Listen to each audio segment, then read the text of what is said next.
Showtime. We are live. What is going on, everybody? We are here and we are going to talk to you about the state of live streaming in 2025 and how you can conquer pretty much any platform that's the best fit for you, how to determine which platform's the best fit for you, and what we think is going to happen. So, pretty exciting.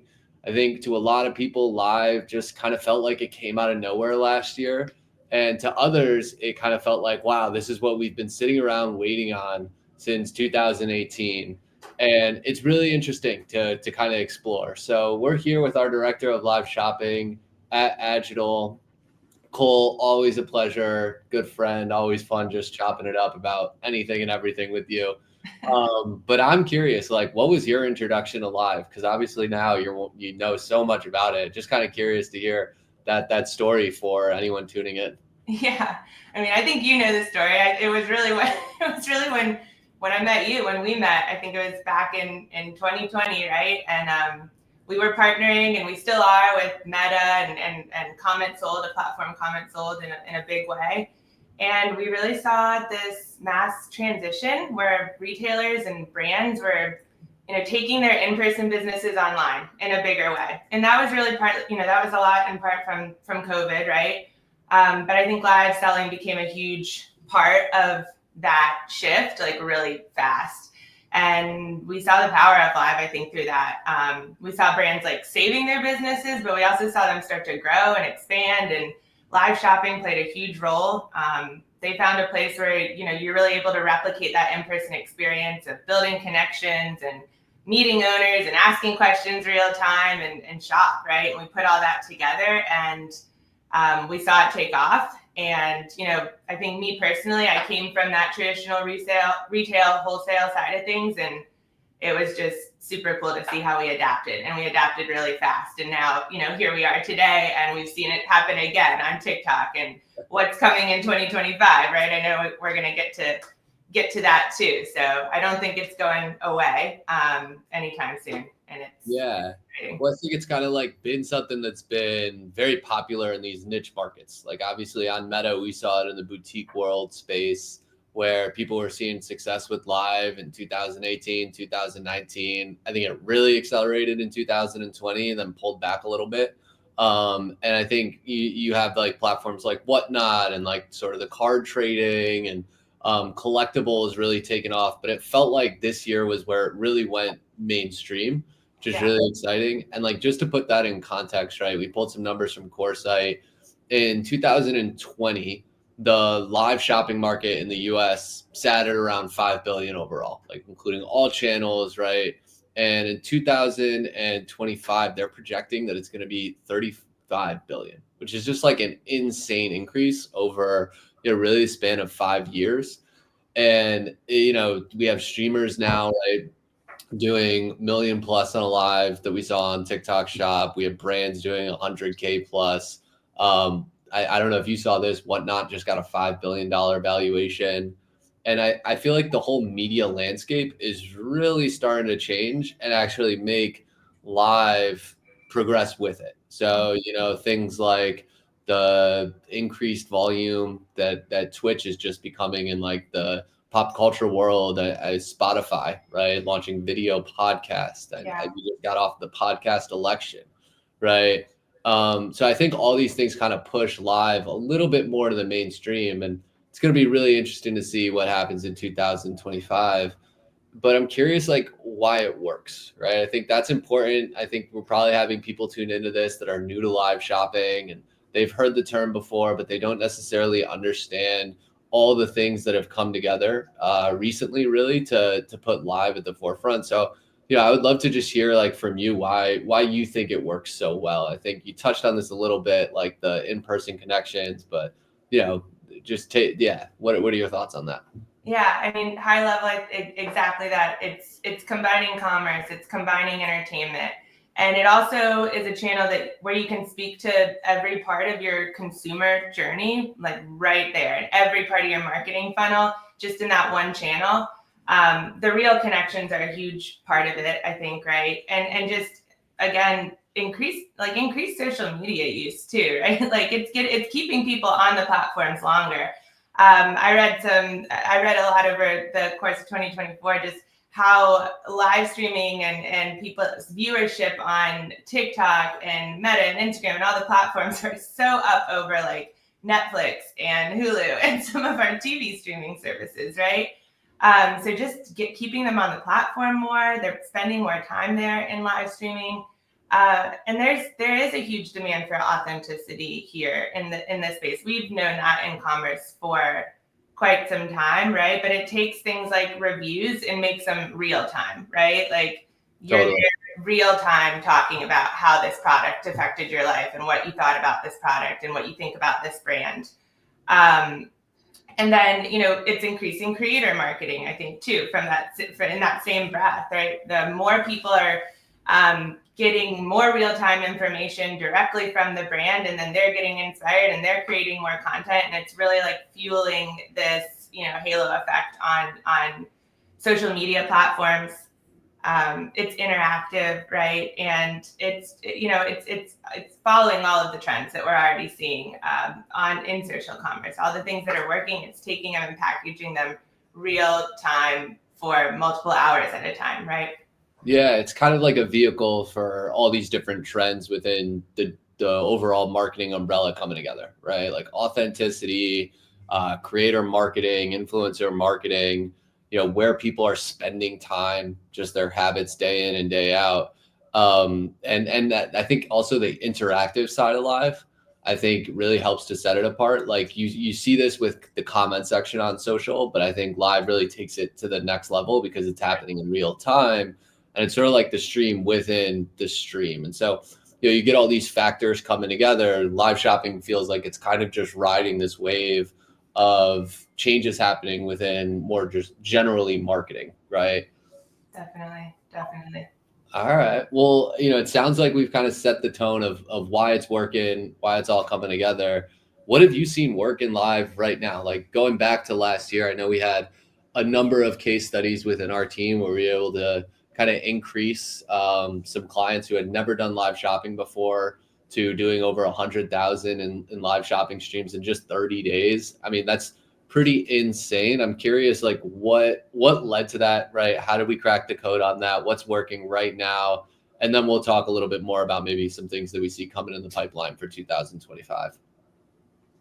Yeah, we definitely saw a lot of several of these $0 to $100,000 in under 30 days on TikTok, specifically on the platform. So that was really incredible. I think looking into that that period of time, like consistency becomes really, really key. But I think that just especially on TikTok right now, why it really worked and took off for a lot of these brands is it's introducing new users to the brand at like a pretty incredible rate. You're able to gamify the platform. You're able to, again, tap into those authentic connections, but you're getting so much awareness to your brand so quickly, especially on TikTok. And I know we're going to get into like the differences of the platforms and where to start in your live streaming journey. But I think specifically looking back at some of these case studies, TikTok is pushing new users to brands, and then we're able to immediately build those authentic connections quickly and just tap into this awareness. And from there, start to really see, holistically how live connects in with your other channels on the platform and starts to grow those too. So it just becomes this compounding effect when you're going live consistently and bringing this information, growing your community, and tapping into all these different layers of your consumer journey consistently day over day over day. So would you say that, for a brand who's just starting off, who's looking to make the most of their live shopping efforts right now, that TikTok would be that number one place to get going? I think so. I mean, I think we can talk about, it's going to depend on where you're starting, right? What type of brand you are today, but just the sheer fact of what TikTok's doing to bring awareness and impressions to your brand, I think it's a great place to start for live streaming. Yeah. really Yeah, top of funnel, getting new users in, the discovery element of TikTok, right? All these kind of things just make it that go-to place right now. definitely, definitely. And if you're investing into the other channels as well, like you're really fueling that fire faster. That's the gasoline, right? If you're doing what you need to do on the content side of things, on the affiliate side of things, you'll see that compound really quickly. It's pretty powerful for, like you said, that top of funnel marketing strategy to go live consistently. Yeah, that's a great call out, right? When you start thinking about the levers that you have to pull within TikTok, live shopping is one of those levers, but then it also plays with the other things that you can do, working with affiliates, right? Putting ad spend behind it. I know we've seen really low CPMs. Creators, it seems like, have seen a lot of success with live, and it's a good way to even introduce like VIP tiers to what you're doing within your live shopping. So okay, cool. It sounds like TikTok's the best place to start. There's value in going live on the brand handle, but then it also feeds all these other things that you're doing on the platform to generate sales. Definitely. Yeah. Yeah. We're seeing, you'll start to see that holistically once you consistently go live. You'll start to see product card sales go up. Your video sales are going to go up. Your affiliate sales will go up. You're tapping into, you're getting creators more interested. You're feeding them information faster. They get excited about the brand. You start to see them going live more with your product, right? So all of those, again, that halo effect, right, is kind of starting from that consistent live streaming and that awareness aspect. Yeah, and I think it's very different than what we see with live on other channels too, where it's a little bit more of a remarketing strategy, moving someone who's already familiar with the brand into the purchase conversion phase of that funnel, right? And you're leveraging typically like retargeting audiences, whether through email or SMS. It'll be interesting to see if YouTube has more of a discovery element within live shopping over the future. But I do think that right now TikTok is the best place to start, gives you that discovery. And the other channels are great to introduce once you have TikTok up and running and you're going live consistently. Yeah. But probably not giving you that same like top of funnel feel that you get on TikTok right now. Right, definitely. And I think you talked about this last week too, right? I think we can build that into our 2025 strategies as brands, as using TikTok as that top of marketing, but doing a better job of capturing that consumer information and retargeting back to your website and your other channels that you might be standing live streaming or other services up on in 2025. Yeah, well, that gives you way more to pull when you start to try and make sure people show up, right? So you're doing more pre-planning around your lives. It's not just about new users. So we'll get to that in a sec. Dawn has a question here, a comment that I just want to chime in on, talking about how they don't have TikTok Shop in Canada. We had clients who were going live on TikTok, and we saw TikTok Live generate sales prior to TikTok Shop. So it's something to consider. Live is and you see this too, right? Like it doesn't have to be all shoppable within the platform. There's different ways you can use live, and we saw a few clients go live when the ban was coming up, and they weren't doing shoppable lives on TikTok, and they were pushing people back to their website. The thing with doing that on TikTok, the issue there is then you're actually kind of going counterintuitive to the algorithm. The algorithm wants people to stay on these lives, so making them shoppable is best. When you start telling people, oh, go to our website to shop, it basically just increases your exit room rate, which is going to decrease your discoverability. So kind of something to keep in mind, but definitely can work because it does, again, give you that top of funnel discovery. It doesn't have to be shoppable all the time. But on these other platforms, right, I think one of the keys to those is making sure that people show up. So, you go live on your website, you go live on Instagram, you go live on YouTube, right? There's some different things that you can do to drive traffic to those. And if you have a audience size that you can really push to these lives, it can be a really fun experience. But how do you make sure that people actually know about this stuff? Because it's not the same versus TikTok, where you can kind of pop on a stream and you're going to get new users, constantly flowing in. These other platforms, again, more retargeting based. It feels like there's a little bit more pre-planning that goes into it. And I think a lot of this stuff is relevant to TikTok too, but probably even more important when you start looking at other platforms. Yeah, for sure. I was going to say that these are all things that, you can do on TikTok, you should do on TikTok, but they're definitely going to become key when you're looking at getting people and driving that traffic to a live on another platform. And you really, high level, you want to build that anticipation. You want to preheat that event. And there's lots of ways you can do that. But you want to get people excited. You want to tease that live. If you're doing, a new product launch, right? Like that's a great way too. Just thinking about, when and why you would set up, your live streams on other platforms. Product launches are a great way to do that. Exclusive, new co-hosts and things like that. So we can get into that, but you want to build into anticipation. You want to set up, pre-event registrations. I think all the platforms are going to have something like that. I know we use it a lot on Meta, right? And then we want to send reminders and notifications, and you can do that with, ad spend. You can do that with SMS. You can do that with email segments and targeting.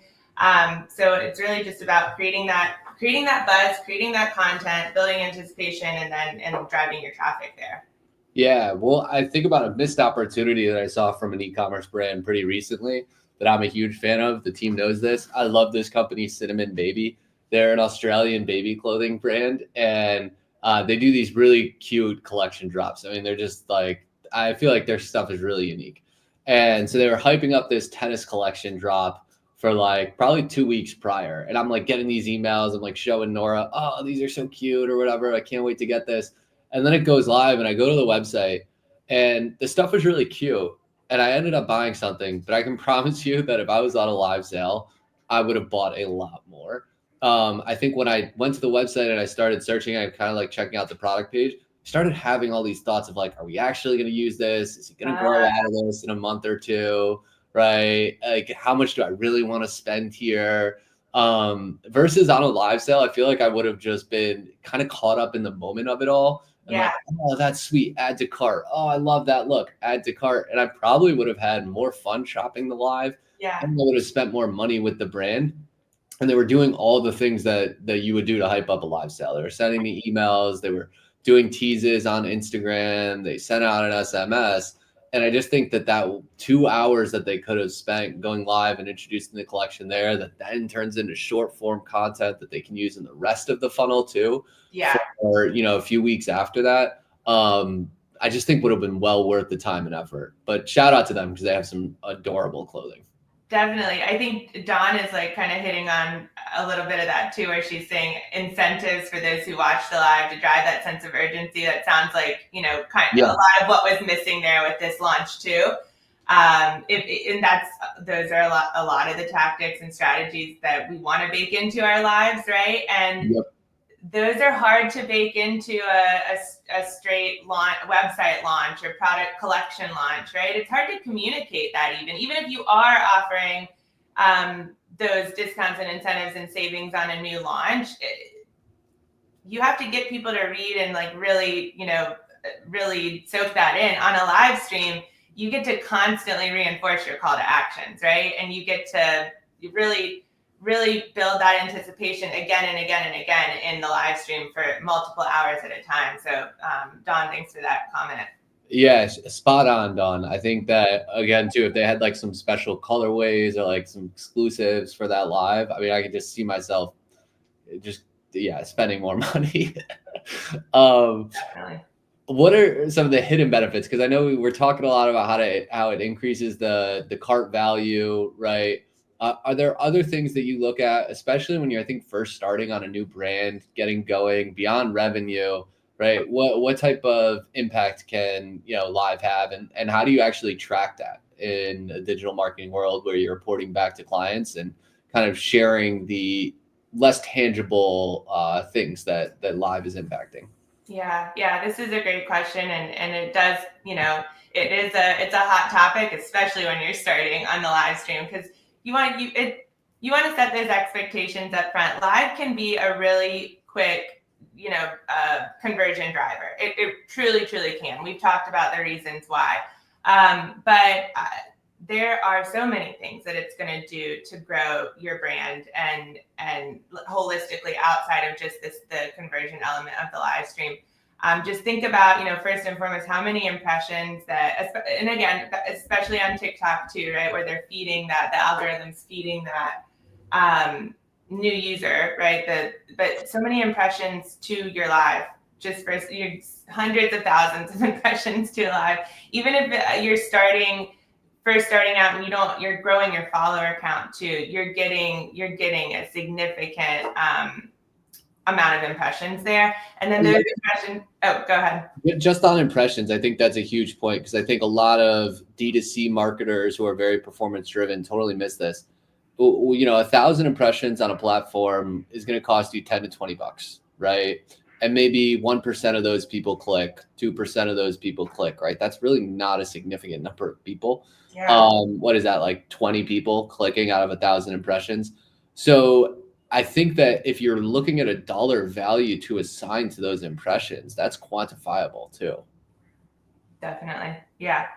We're seeing, even brands that are starting at low follower counts, just launching, we're typically seeing 20, 30, 40,000 impressions in a live room for, a 2-hour live. It's a significant amount.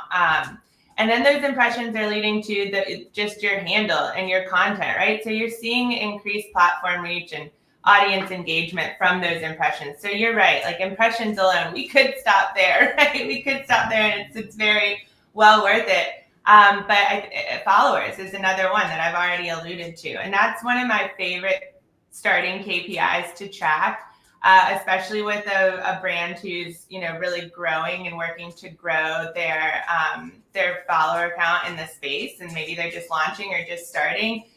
You can drive your follower count up so quickly in the live streaming room. I've seen brands come in with 1,000 to 2,000 followers and go live consistently for 30 days and come out on the other end of that, in the 5 digits, right? Yeah, and that has a compounding effect. That's going to impact your conversion rates for so long to come. That feeds into your remarketing that you can do, right? But then I think ultimately, one of the things you probably want to do in either of these scenarios, impressions, right, follower counts, is get the personal information so that you can, right, retarget them on other platforms. You can push email, you can push SMS.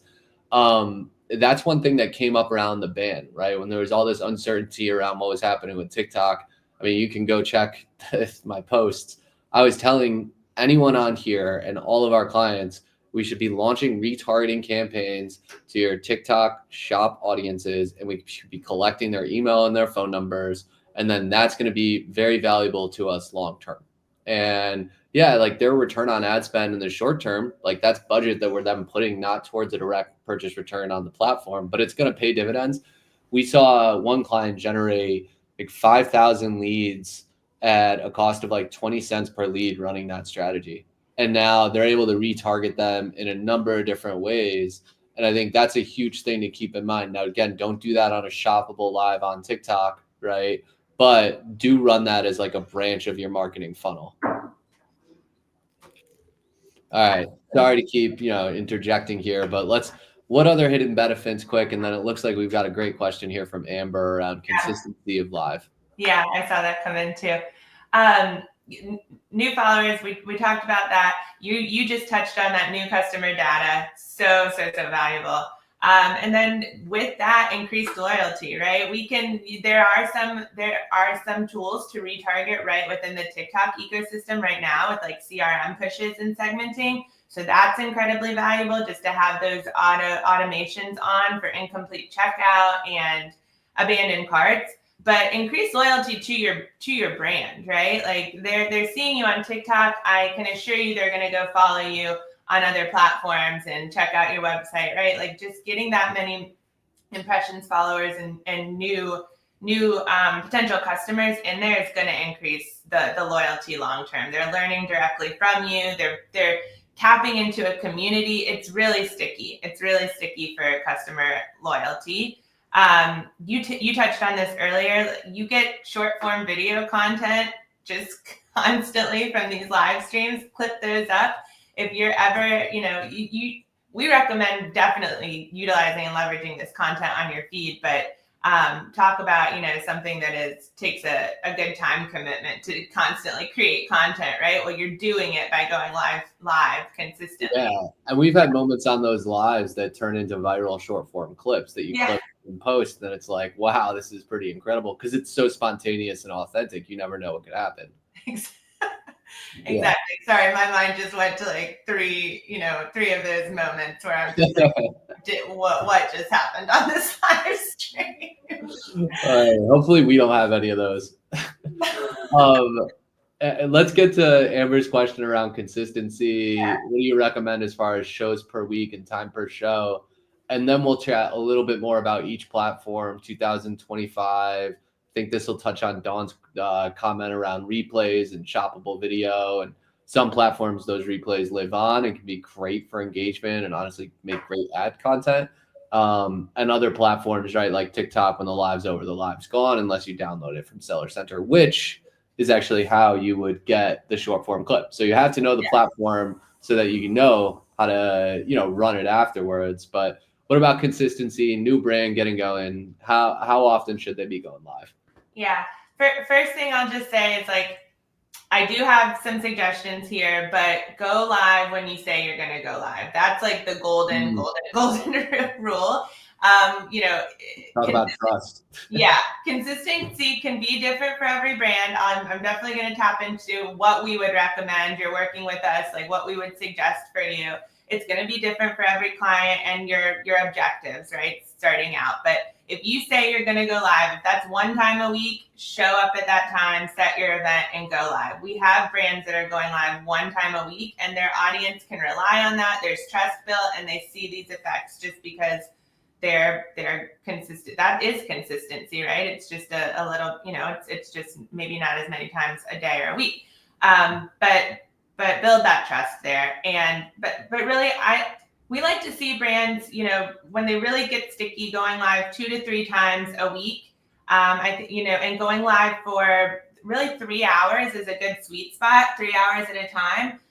2 to 3 hours is good. So that's looking like 30 to 40 hours a month when you really break that down. And that keeps you consistently in front of these new potential customers. You're really going to start to see that compounding top of funnel awareness with that cadence. Yeah, you sort of, if you go live too frequently, right, nobody's really getting used to it. And if you go live too much, you might put too much stress. So you have to find that sort of in between where you're able to be consistent, you're able to sustain what you're putting forth, and you're able to train your audience to learn to shop these live shopping streams. If you do it once a month, your audience, your engaged users, they're not going to learn to shop. And I think also you're going to miss out on the communities within the live, where part of the fun here is like the people that tune in become friends with each other. And that's kind of like that stream within the stream in the comment section that you see all the time. Yeah, okay. Absolutely. All right, well, let's chat going forward. I mean, we spent a lot of time on TikTok. Obviously, TikTok has been a huge top of funnel platform, and it has seen really great growth in live. But I think in 2025, we're going to see a little bit more diversification of live shopping. And so I'll kind of chat through what I see just being very close to like innovation within our agency and kind of getting new things up and running. So I think personally, YouTube is really going to be the platform that we see the most growth on in 2025. There are a few reasons why. The number one reason, though, is it's an established platform for video. So when you look at like metrics around video watch time on social media, YouTube and TikTok are really in a league of their own. So the user base is already there. They're already used to tuning in and watching video on the platform. Instagram's still very image heavy. Reels is obviously increased, and you do see a lot of lives in your stories, but it's still not like anywhere close in terms of just overall watch time to YouTube or to TikTok. So that's why I think YouTube's really positioned well for success. They were pioneers of monetization for the creator economy too, right? So YouTube was really the first to launch this partner program where creators were able to make a living off of video views, watch time, right? All the other social media platforms have followed that model recently, but YouTube is really the original. So they have a ton of creators who are already part of their partner program, and are there to monetize. They're also investing in YouTube affiliate right now. So if you're a brand who, there's certain requirements there, like the use of a third-party data feed is not banned, but there's only a few that you can integrate. But if you're net new to Google and net new to YouTube and you're setting up your merchant center, you can actually start seeding products to affiliates and have them retroactively tag the videos. So if you already have like a ton of YouTube content on your products, like people just naturally do reviews, you can start tagging those and make those shoppable. And then you see YouTube live streams becoming more and more popular of a thing, YouTube TV. So all those things make me think that YouTube is going to be really big. The cons of YouTube is a little bit more restrictive in terms of who can and can't do it. There's a little bit, like, I would say, more of a slow to adapt to these trends. Like, I think TikTok just goes fast, and sometimes the tools work incredibly well at the start. Sometimes they kind of break. YouTube's a little bit more conscious in how they're launching it. The video quality, the production, right, isn't quite as just like authentic native as TikTok, but still, again, I think it's just if I was betting, I would definitely put my cards on or put my chips on YouTube to be that platform to take off with live. Instagram, I think you'll see it, but I think it's really going to be more of this retargeting thing where on Instagram, if you go live right now, right, it's the first thing that you see in your stories. You might not have engaged with a brand in years, but you follow them. If they're live, you're going to see them at the top of their stories. So I think just like placement wise, there's an advantage there, but there's not really a discovery, right, element to it. Instagram does do some stuff now where they turn your lives into reels automatically. Reels is kind of like that brand discovery platform within Instagram where you're going to see people that you don't follow and don't engage with. So it's definitely a pro there. But I haven't really seen a ton of case studies around how those lives turn into reels and then drive purchase behavior. One of the things, though, that is cool about YouTube and Instagram that's different than TikTok is that the replays do live on. And Dawn, you talked about this when I first got going with EK Creative. It was 2020, and we were basically just plugging in website links to lives replays that were on Meta, and we were running those as ad campaigns optimized for conversions. And what we found was that the engagement on those posts was so incredibly high that those just outperformed everything in terms of an ads funnel. The CPMs were incredibly low. You would get people watching these replays, going back to the site and buying. And it was really just a very sticky thing. It was almost too easy. And then you had all these people sitting around at home during COVID, kind of adapting and watching these live. So the replays, when they live on beyond the platform, are great engagement vehicles. And then brand and website. I think, the biggest thing to consider here is like how much active traffic do you have going to your brand website day in and day out. If you're a newer brand and you're still building that audience size, then I don't know if this is something that I would recommend to start. But if you're a brand that's really established and you have like a constant flow of daily unique visitors going to your website, like the same way you wouldn't put a retail store out there and only make it open, one day a week, like you shouldn't have your brand website be so static. And I think you're going to see this more and more and more. I think Apple is a really unique case study around this, where you can go to Apple right now and you can talk to a shopping rep. Like you can do one-on-one and you can do one-to-many. And I think you're going to see more and more brands integrate this into their social shopping experience as websites really evolve to become almost like a social shopping channel where there's live streams happening and there's short form videos on these websites. There's UGC content, which are things we're already starting to see. So kind of pros and cons of each. Again, TikTok's a great place to get going. YouTube's the one I'm betting on as kind of really taken over in 2025. Brand website, really awesome for retargeting, driving conversions, answering questions, right? Capitalizing on the audience that you already have. And then Instagram, I would throw out there as kind of like the wild card. Anyone who's followed Meta has seen they've kind of gone back and forth in prioritizing live versus pulling it back. And so you never really know what's going to happen there.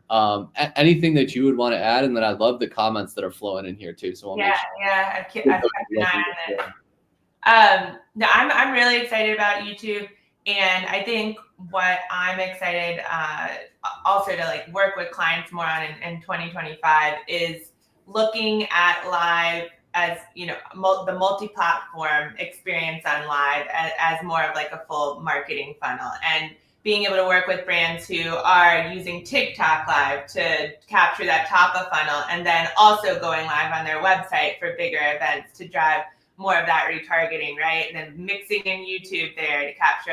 I want to diversify. I'm excited to diversify lives in multiple places, because I think 2024 was really fixated on TikTok specifically. And I think we all, learned over the last week that diversification is really important.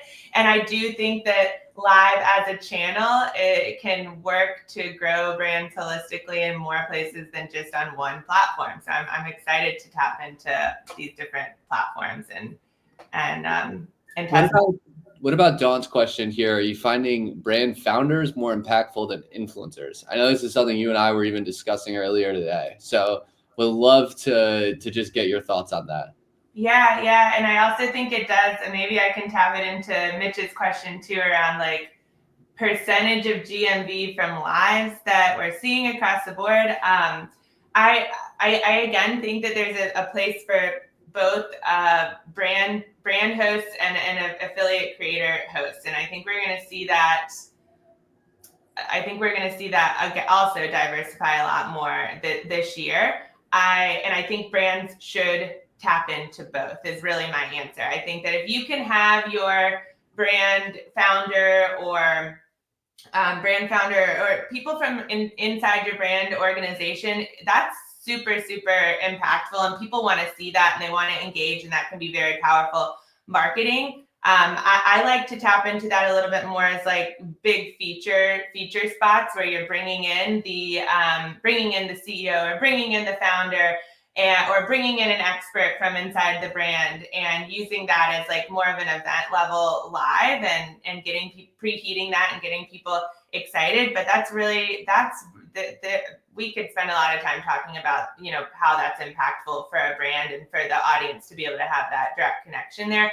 But I also think, you get more sticky and you cast a bigger net if you are working with your creators, your top level creators in the live space. And we're already seeing a lot of that. We're going to see more of that. I definitely think that that's coming. Especially if you're a less established brand, because then you're able to leverage their audiences to come over to your brand handle, right? And you get this natural authenticity and trust built into it, which I think is, super, super good. What about the just like GMV, I guess, for a new brand versus an established, right? And I know that this is obviously, so you want to see your return, but just want to touch on that. Yeah. I mean, just knowing the numbers really closely, if you've never gone live before, you're seeing a 0% lives are 0% of your GMV. If you're going live consistently for 30 to 60 days, I typically see that number jump up to be between 10 and 15% of overall GMV. And then as you get into 60, 90 days and on, and you see that compounded growth, that starts to increase. And the way I was going to tie that in with the question about creator lives is you start to see that halo effect, and you also, you'll see live GMV coming in from the brand handle, but you should also start to see live GMV coming in from creator and influencer handles. And that is starting to happen more and more and more. Creators are going live more. They're your VIP audiences on your brand handle hosted lives, and then they're learning and absorbing and really marrying into the call to actions and learning the product, and you're creating extensions of your live team right there from within your brand. Yeah, that's such a good point. These people that tune into these different shows that become more of like your VIP live attendees actually become like affiliate ambassadors, sales reps, right? They know your products, they're chiming with each other. They feel like they're really a part of your team versus kind of on the other side and just like a user consuming content. So anything you can do to leverage that stuff, right, and wow someone, I think is key. Mitch, one idea would be like finding those people, messaging them after the live, sending them a little VIP care package, things like that. That turns into a short form video that they do reviewing your brand. Like there's just a lot that you can leverage, and maybe they don't have the following count that you're like, oh, it might not be worth it, but that video could actually be the one to pop off because of how just like thoughtful it is. Yeah. Yeah, we've also tested, if you have to do a little research, you have to get to know people a little bit, but there's been people we found through that outreach, just like you just said, Ethan, that are great. They might not have the following, but they're still great to go live. They're really knowledgeable and they are excited about that. And that gets your community excited too. But even if they're not going to go in front of camera or even create a video, if you get those people there, building them as VIP in your community, they're like giving testimonials in the comments all live long, right? Like that's a walking it's so cool. Best social proof. And I don't know if I've ever done this before, but this idea just came up too. Like when those people start commenting back to each other, if you screen record that and then you turn that into a creative for another platform, that could be really, really cool too. I was going to mention that when we were talking about downloading the live replay out of, Seller Center in the back end. We screen record a lot. Yeah, you get the comments and interaction, and those are gold. Those are gold for future marketing, repurposing as future marketing. Definitely. And Dawn's talking about multicasting too, which I do think it definitely plays a role. You have to understand the platforms. Like if you're going to go do a TikTok shoppable live, don't multicast because then you'll get banned and it'll violate. But if you're just doing a live on TikTok, you could multicast it. If you're doing something on the brand website, you could definitely stream it to Instagram and Facebook. So like certain platforms work well together, almost like if you're making a recipe, there's certain ingredients that are going to clash and there's certain ingredients that are going to kind of play off each other and work really well. So just tread lightly there. One thing too that I just want to share, this is totally not on the docket at all, but I was just kind of searching when I was doing this. So in 2023 and 2024, average adult watch time on TikTok was around 55 minutes. Average adult time spent on YouTube was around 48. So they're neck and neck in terms of time spent on the platforms, right? Beachwaver is this huge company. They've totally taken off. They do all these different things with founder lives, affiliate lives, right? They're really well known. If you look at this, their presence, this is just kind of interesting to me. I'm going to see if I can actually screen share right now. So their presence on TikTok is, you check this out, they have 1.3 million followers, right? Pretty insane there. And then I want to show you their presence on Instagram. Close, right? They're up to almost 1 million. What do we think their presence on YouTube is? Again, keep in mind that these are neck and neck, right? In terms of US adult watch time. And I would argue too, their product is probably tailor-made for YouTube search, right? People typing in all types of different things around hairstyling and looking for long form content around that. I hope someone from Beachwaver is watching this. Yeah, why they're actively looking in the comments. Man, 13K subscribers. Those are rookie numbers. Yeah, I knew. That's such an opportunity. Like I'm sure they're seeing great growth on Instagram and great growth on TikTok. And so that's where they're doubling down, right? But I think there's always something to be said when you're performance marketing. You want a large portion of your budget going to what's working, but you need to be prepared for all these different scenarios. Can you imagine if something actually did happen at TikTok, like how that would impact their business, right? When again, you have a platform like YouTube sitting here with just as much watch time per video, right? Just waiting to be taken advantage of.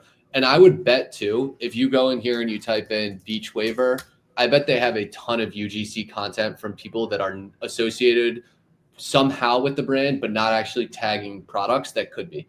So, you think about it like this, they have all this video inventory up that they just need to make shoppable.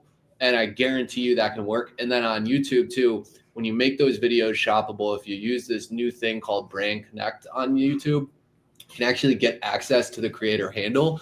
And so then you can run ads from the creator handle, which is basically like the Spark ad equivalent on YouTube to TikTok.